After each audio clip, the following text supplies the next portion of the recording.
Aí pessoal, Prof. Mega, tô aqui para dar as últimas dicas para a prova do Enem, que vai ocorrer agora esse final de semana, Ciências da Natureza, Biologia.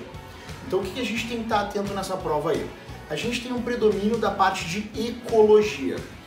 Dentro da parte de ecologia, o que é importante vocês prestarem atenção? Alguns conceitos básicos de ecologia. Entre eles eu vou destacar o conceito de nicho ecológico, que é o papel funcional do organismo no ambiente. É a profissão, entre aspas, que ele desempenha no ambiente. Então é o que ele faz no ambiente. Tranquilo? Junto com esse conceito, a gente também tem o conceito de habitat, que é o local onde os organismos vivem, tá ok? Se eu juntar esse conceito de nicho ecológico com o conceito de habitat, pegar duas espécies diferentes no mesmo habitat e num nicho semelhante ou no mesmo nicho, a gente vai ter aqui uma competição interespecífica. Vou repetir então, duas espécies diferentes, mesmo habitat e num nicho semelhante, a gente tem aqui uma competição interespecífica. É o chamado princípio de Gauss. Fica atento nisso aí. Outra coisa dentro da ecologia que pode aparecer é o processo de biorremediação. O que é esse processo de biorremediação? É quando eu uso organismos, como por exemplo algas, bactérias, para fazer a limpeza de um ambiente. Como por exemplo ali um derramamento de petróleo, essas bactérias, essas algas vão funcionar como uma esponjinha. Então essa biorremediação é um processo onde eu utilizo seres vivos para tentar descontaminar esse ambiente, para tentar remediar esse ambiente que foi então danificado por algum processo, alguma poluição ambiental, algum dano ambiental, ok? Muito bem. Ainda nós temos aquela introdução de espécies exóticas, que eu sempre falo para vocês. Quando a gente fala de espécies exóticas, por que ela se reproduz muito rápido? Porque ela não apresenta um predador natural. Não apresenta um predador natural e ainda causa o prejuízo para as espécies nativas. Lembra que, além de não ter esse predador natural, ela faz um crescimento populacional muito rápido, causando então a morte de espécies nativas. Um detalhe importante, que quando eu introduzo uma espécie exótica no ambiente, a gente está fazendo também uma competição interespecífica. Fechou? De ecologia também tem a biomagnificação, que é o famoso DDT, o chumbo, o mercúrio, que são produtos que não vão entrar na decomposição da natureza. São produtos não biodegradáveis. Esses produtos, eles acabam se acumulando ao longo das cadeias alimentares. E os organismos mais prejudicados quando entram em contato com esses produtos são os organismos do topo da cadeia alimentar. Então, ó, te liga. Falou em DDT, mercúrio, chumbo, lembra, biomagnificação ou ainda magnificação trófica, ok? E para fazer o fechamento aqui, citologia. Citologia, 3 organelas são importantes. Mitocôndria e cloroplastos por ter DNA próprio. Lembra que esse DNA próprio ele é circular, semelhante ao DNA das bactérias, devido à teoria da endossimbiose ou simbiogênese. A terceira organela importante é o complexo de Golgi. Esse complexo de Golgi é importante porque ele faz várias funções, entre elas a principal é a secreção celular. Surgiu também aqui agora na minha cabeça mais uma organela. Te liga, te orienta. Retículo endoplasmático liso. Ele atua na desintoxicação, neutralizando substâncias tóxicas. Então ele vai ser mais envolvido nas células do fígado, ou seja, nos hepatócitos. Certo, galerinha? Queria te desejar aqui já uma boa prova. Vai dar tudo certo. Vai com fé aqui. Tamo junto. Pessoal, Luiz Carlos, Física, Ciências da Natureza, obviamente, prova do Enem neste domingo. Então, muita atenção, últimas dicas aí para diminuir um pouquinho a ansiedade. Primeira coisa, as questões do Enem na parte física são grande parte interpretativas. Então, se souber interpretar um pouco o texto, tu vai ter grande parte das respostas ou até dos indicativos das respostas no próprio texto. Tá? Então, começando, física do cotidiano, tá na moda, né? Então o Enem cobra muito a física do cotidiano. Quando a física do cotidiano entra na jogada, as questões não ficam perfeitas. erros são introduzidos e às vezes eles não dão bola para esses erros. Então não se preocupem com isso. Interpretem da maneira que vocês acham que poderia estar acontecendo o fenômeno. Tá? Bom, primeira coisa, gráficos. A maioria das questões ou vai envolver um gráfico ou vai envolver uma tabela. Tem que saber interpretar o gráfico e tem que saber interpretar uma tabela. Gráficos. Observem com bastante atenção o que aparece nos eixos. Eixo dos Y e eixo dos X. Se for, por exemplo, força no eixo dos Y, deslocamento no eixo dos X, observem as unidades dessas grandezas. Se força está em newton, se distância ou deslocamento está em metro, em centímetro, para que o resultado possa ser adequado. Tá? Então, cuidado com os gráficos e cuidado, muita atenção com as tabelas. Para calcular energia, então, é extremamente simples. Energia igual a potência vezes tempo. O único cuidado é que se ele disser, por exemplo, um chuveiro numa residência, né, onde mora uma menina e mais 4 amigas. Na hora de contar o tempo de uso desse chuveiro, não vão ser 4 pessoas. Será a menina mais as 4 amigas, 5 pessoas. Então, se cada uma gasta 10 minutos por dia para tomar banho, 5 pessoas 10 minutos, 50 minutos por dia. Multipliquem por 30 dias para ter o tempo de consumo mensal. E aí sim façam o cálculo da energia consumida em watt-hora ou quilowatt-hora, beleza? Dentro dessa tônica aí da eletrodinâmica, que é muito importante, né? Associação de resistores. No último Enem caiu uma questãozinha bem simples de associação de resistores, uma associação mista. Então lembrem, deem uma revisadinha em como é que se calcula a resistência equivalente de associações em série, que eu acho que nem precisa, né? Mas paralelo e mista é importante que vocês deem uma revisadinha. Tá? Passando um pouquinho agora para o lado da mecânica, né? Na mecânica, de novo, energia. Em 2018 apareceu uma questão de conversão de energia potencial elástica em energia cinética, certo? Então, era uma mola que era comprimida e no momento que se abandonava, um bloco era jogado para a direita. Então, energia potencial elástica, isso tudo sem atrito, né? A energia potencial elástica era convertida em energia cinética. Então dava para calcular a velocidade com que o bloquinho saía projetado pela mola. Este ano, o que eu imagino que possa acontecer? Com a mesma tônica. Uma conversão de energia potencial gravitacional em energia cinética.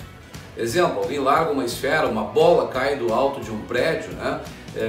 A gente idealiza as coisas, elimina o atrito, mas pode ser que eles nem falem nisso. Se não falarem, provavelmente o modelo será sem atrito, mas preste atenção no enunciado. Então a conversão de energia vai acontecer da potencial gravitacional, a esfera lá em cima, no alto de um prédio, se movimentando e batendo no chão com uma velocidade relativamente alta, conversão em energia cinética.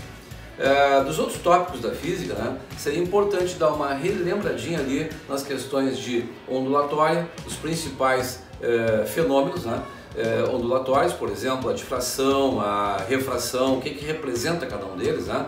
A polarização também, né? Polarização da luz especialmente, e também uma revisadinha de leve em algumas questõezinhas de física moderna. Tá? Então acho que isso hoje não é o dia de dar uma pré-prova, é simplesmente dar algumas dicas. Como o Enem gosta muito dessa questão de tabelas, gráficos e energia, essa é a minha dica principal para hoje, beleza? Grande abraço, boa prova para vocês. E aí pessoal, tudo bem? Aqui quem fala é o professor Michel de Química. Vou passar aqui então para dar essas últimas dicas aí referente à prova de domingo, né? Da prova das exatas, especificamente, né? Referente às ciências da natureza. Bom, tu vai ter 45 questões, né? Colocamos ali Química, Física e Biologia. A Química vai abranger em torno de umas 15 a 17 questões, né? Bom, dessas 15, 16, 17 ou até 18 questões, tu pode esperar mais ou menos essa divisão. Uma grande parte de Química Orgânica, umas 4, né? Mais ou menos umas 8 questões de Físico-Química e o restante de Química Ambiental. Sobre Química Orgânica, o que tu tem que saber? Pessoal, tu tem que chegar na prova e já memorizado as funções orgânicas. Não tem. Tem que saber o que é um fenol, o que é um álcool, o que é um aldeído, o que é um acetona, o que é um ácido carboxílico, o que é um éster, o que é um éter. Uma amina e uma amida. Então, vai ter uma questão certa que vai aparecer, que é exatamente o reconhecimento dessas funções orgânicas. Bom, para as outras 3 questões, tu também vai precisar desse conhecimento das funções orgânicas. Então, tu deve chegar nessa prova, né, memorizada com essas 9 funções orgânicas, tá? Bom, então aí sim tu vai ter condições de responder esta questão, né, referente às funções e mais as outras questões. Uma delas provavelmente vai ser reações orgânicas, né? Ele vai te perguntar sobre as grandes reações orgânicas. Reação de substituição, que é quando ocorre uma troca entre átomos, uma reação de adição, que é quando, né, os reagentes, tu adiciona, né, reagente com reagente e no final tu tem um produto, né, com uma estrutura maior, com uma molécula maior, ou tu pode ter uma reação de eliminação, né, aonde tem teu reagente principal e tu vai retirar átomos do teu reagente principal, obtendo um produto com menor número de átomos. Normalmente, se tu conseguir fazer essa contagem aí e ficar esperto na troca, né, que é a substituição, tu percebe o que está acontecendo, tá? Nessa reação de reações orgânicas. Outro assunto onde é bastante abordado na prova do Enem é a físico-química, né? Sobre a físico-química, ela é muito ampla, né? Muito ampla mesmo. Bom, mas uma parte que o Enem gosta muito é radioatividade. O que tu pode esperar sobre a radioatividade? Ela é dividida em 3 partes, né? Temos as emissões das partículas, alfa, beta e gama, tempo de meia-vida e reações nucleares. Eu apostaria sempre, tá, na parte de tempo de meia-vida. O que é o tempo de meia-vida? É o tempo necessário para que uma certa massa, reduza a sua metade. Quanto tempo vai levar para essa massa cair para a sua metade? Então, ele vai te dar um gráfico onde você vai ter que verificar a partir de 10 gramas, chegou até 5 gramas, quanto tempo levou? Pode ser minutos, pode ser horas, pode ser anos, né? E assim por diante. Ou ele vai te fazer algumas perguntas, tipo assim, né? Após 3 decaimentos, né? 3 decaimentos de meia-vida, qual a quantidade que ainda permanece radioativa ou quanto que não é mais radioativa? Aí tu tem que estar bem esperto, tá? Então, se caiu 3 decaimentos, tu parte de um inteiro. No primeiro decaimento tu fica com meio, no segundo decaimento tu fica com um quarto e no terceiro decaimento com 1/8. Então 1/8 é a massa ainda radioativa. Quanto que decaiu que não é mais radioativa? Aí tem que lembrar, 1/8 ainda é radioativa. Tu partiu de um inteiro é 8/8.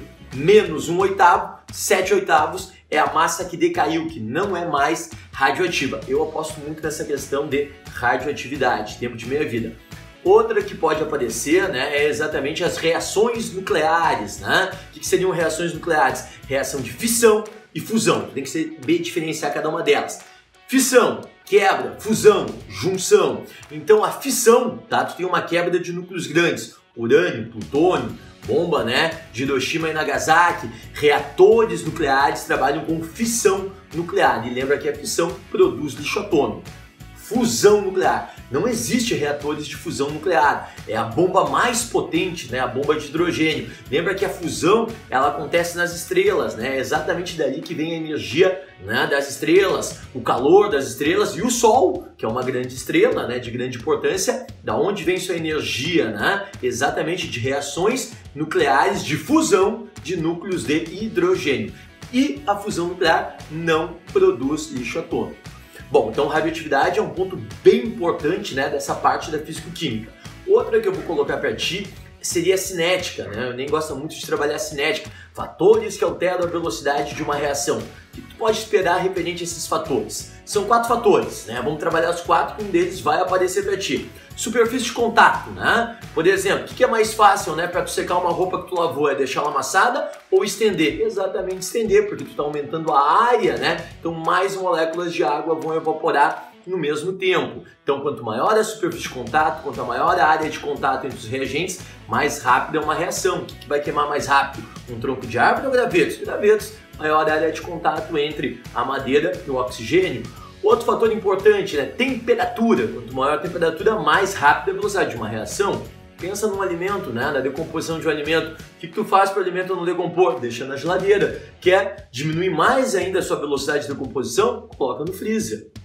Retirou, obviamente a reação vai ser mais lenta. Outro fator importante, né, também é catalisadores. Gostam muito de catalisadores, né? O catalisador é uma substância que acelera a velocidade de uma reação química. Exemplos de catalisadores, enzimas, né? Enzimas são catalisadores biológicos, aceleram nossas reações biológicas, né? Normalmente eles vão estar ligados ao iogurte. Outro exemplo de catalisador, catalisadores automotivos, né? É um equipamento que tu coloca no cano de descarga do carro. Para quê? Para fazer com que o carro ande mais rápido? Não.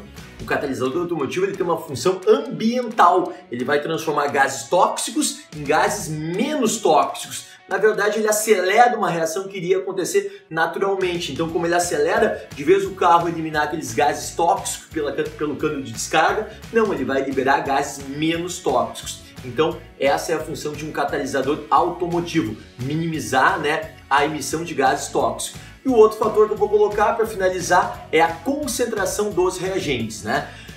Vão te perguntar assim, o que é mais difícil para um bombeiro? Apagar um incêndio em dia com vento ou sem vento? Né? O que é mais difícil com vento? Por quê? Porque existe uma maior concentração de oxigênio. Então, quanto maior a concentração de oxigênio, mais rapidamente o fogo vai se alastrar. Bom, pessoal, então fica esperto nessas dicas aí. Já quero mandar um abração aí pro pessoal aí, né? Os alunos do João Paulo Zona Sul. Aquele abraço e uma ótima prova domingo para todos vocês aí. Valeu! Alô pessoal, a matemática do Enem com vocês, professor Floriano. A prova de matemática do Enem, neste domingo, uma prova cansativa, longa, mas isso tudo a gente espera que seja, e é assim mesmo que ela se apresenta. Bom, o que cai nessa prova? Das 45 questões da prova de matemática do Enem, nós temos 7 habilidades que constam na matriz de referência do Enem. O que são as 7 habilidades? É como se fosse o conteúdo que deve cair, pois o que cai está distribuído nesses 7 itens de conteúdo. E entre eles, alguns se destacam e te chamam a atenção. Primeiro, tu não precisa levar para a prova um número grande de fórmulas memorizadas, porque não é isso que é privilegiado nessa prova. Nessa prova, tu trabalha com o teu conhecimento adquirido, mas principalmente com o domínio de linguagem, a tua capacidade de entendimento de texto. Portanto, vai já uma primeira dica. Lê com toda calma e paciência cada um dos textos. E olha que tem textos, e olha que são longos. Muitas vezes a solução não está naquela fórmula, daquele conteúdo que a gente memorizou ao longo da vida, mas sim no entendimento da questão. Ela é autoexplicativa, a maioria delas. Tem fórmulas, inclusive, que nunca vimos na vida, mas que são apresentadas durante a prova de matemática do Enem. A fórmula de um elipsoide, lá vem. Já ouviste falar? Não precisa ter ouvido falar. Ela é autoexplicativa, de novo eu insisto. O eixo cognitivo, número 1, comum a todas as áreas do conhecimento, domínio de linguagem. O 2, compreender aquilo que tu está lendo, seria aquilo que muitos chamam de interpretação. Eu diria que é o entendimento da questão. Bom, mas alguma coisa prática, palpável? Pois vamos lá. A competência 7 do Enem, ela trata de estatística, e aí tu vai pronto para trabalhar com o quê? Com média, questões de média. Somar valores e dividir valores. Média aritmética simples, média aritmética ponderada. É assunto presente em tudo que é prova. Tu vai trabalhar também com moda, média, mediana. Esses 3 itens sempre são citados porque fazem parte de uma competência e todas as competências fazem presente na prova. Ainda na competência 7, questão de probabilidade. Alavancadas pelo teu conhecimento de análise combinatória. Normalmente as questões de probabilidade, 2, 3 questões, não são de uma dificuldade tão grande. Vale a pena abordar. Aliás, falando em dificuldade, é claro que outra orientação, tem que procurar as questões que tu acha mais simples, mais fáceis. Normalmente elas são das primeiras competências. Competência 1, dar significado ao número, né? E aí tu vai trabalhar com mínimo, comum, máximo, denominador comum, frações. Isso tudo está presente na prova.